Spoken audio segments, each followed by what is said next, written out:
Kumar Gautam advocate north उत्तर society का प्रदेश महासचिव। आज हम लोग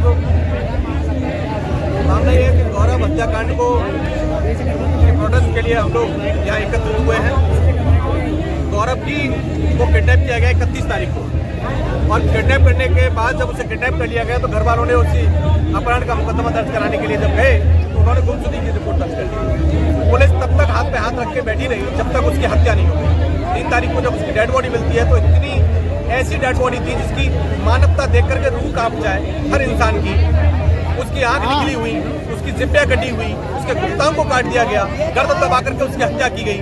इतने बड़े हत्याकांड के उपरांत भी पुलिस तब से लेकर आज तक खाली हाथ बैठी है। मतलब उससे एक भी अपराधी गिरफ्तार नहीं किया गया। एक अपराधी ने अपने आप को सरेंडर कर दिया, मतलब पुलिस पूरी तरह से नाकाम रही, फेल रही। उसके बावजूद भी इतने बड़े हत्याकांड में, इतने बड़ी जघन्य अपराध को घटना देने में क्या एक व्यक्ति शामिल होगा? क्या और व्यक्ति उसमें शामिल नहीं होंगे? सिर्फ एक व्यक्ति ने सरेंडर कर दिया, उसके बाद पुलिस फिर हाथ पे हाथ रख करके बैठी है। जिन लोगों ने इतनी बड़ी जघन्य अपराध घटना को अंजाम दिया गया, आज तक उनकी अरेस्टिंग नहीं हो रही है। 15 दिन हो गए, पीड़ित परिवार यहाँ न्याय के लिए बैठा है, पुलिस आराम से एसी में बैठी हुई है। योगी बाबा कहते हैं इस देश में से अपराधियों को जड़ से खत्म कर दिया जाएगा, बुलडोजर चला दिया जाएगा। कहाँ है योगी बाबा का बुलडोजर? आज इस देश में जाति को देख करके अपराध किया जाता है, और योगी बाबा की जो पुलिस है वो जाति, धर्म, SC, ST, OBC माइनॉरिटी को अपराध करने के लिए निरंकुश छोड़ देती है अपराधियों को। इसलिए अब यह बहुजन समाज शांत बैठने वाला नहीं है। हम लोगों ने 12 तारीख को भी ज्ञापन दिया था, और आज भी हम उन्हें 72 घंटे का अल्टीमेटम देने जा रहे हैं कि अगर वो 72 घंटे में अगर अपराधियों को नहीं गिरफ्तार किया तो फिर एक बड़ा आंदोलन होगा, और हो सकता है कि जाम कर दिया जाए।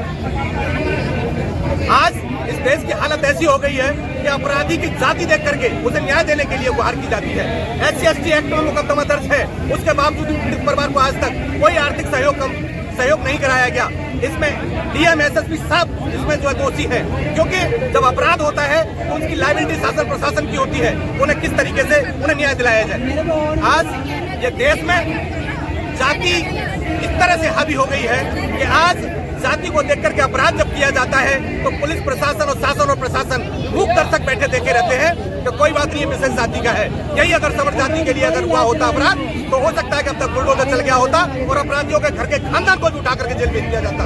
इसलिए ये 2 तरह का कानून इस देश में नहीं चलेगा, क्योंकि इस देश का संविधान बाबा साहब ने लिखा है वो इस देश में हर व्यक्ति को समान अधिकार है। तो इस देश में जिसके साथ पीड़ित, जिसके साथ अन्याय हुआ है और जिसकी हत्या की गई है, उसको न्याय दिलाने के लिए हम ईंट से ईंट बजा देंगे।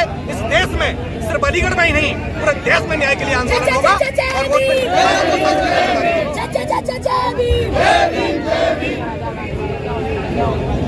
नहीं, चंद्रशेखर आजाद आने वाले हैं। आज वो यहाँ पर जो आ रहे हैं वो आजाद समाज पार्टी को लेकर के नहीं, वो एक सामाजिक कार्यकर्ता की हैसियत से आ रहे हैं, और वो सामाजिक कार्यकर्ता हमेशा तो पहले से भी न्याय के लिए लड़ते रहे, और आज भी इस पीड़ित परिवार को न्याय दिलाने के लिए वो आज यहाँ आ रहे हैं। और हम आगाह करना चाहते हैं कि सिर्फ आजाद समाज पार्टी के सिर्फ चंद्रशेखर ही नहीं, इस देश में तमाम न्याय के लिए लड़ने वाले लोग इस देश को, इस आंदोलन को गति देने का काम करेंगे, और उसके बाद वो जिम्मेदारी शासन प्रशासन की होगी। इससे पहले तत्काल प्रभाव में उन्हें एक्शन लेना चाहिए और इस पीड़ित परिवार को न्याय देना चाहिए।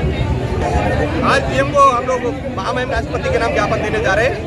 या तो DM साहब यहाँ आकर के ज्ञापन लेंगे, नहीं तो हम DM साहब का घेराव करेंगे, और न्याय देने के लिए जब तक वो हमें कठोर आश्वासन नहीं देंगे और ये जब तक अरेस्ट नहीं करेंगे, सही मायने में उनकी ईमानदारी तो तब देखी जाएगी कि हम लोग प्रोटेस्ट करें, उससे पहले अपराधी हवालात के अंदर हों।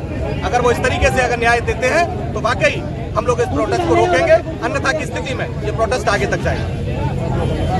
देख सकते हैं साथियों, गौरव जाटव के लिए फिलहाल पूरा समाज एकजुट हो चुका है, और पूरे समाज ने ठान लिया है कि आज DM साहब का DM कार्यालय का घेराव करेंगे। तो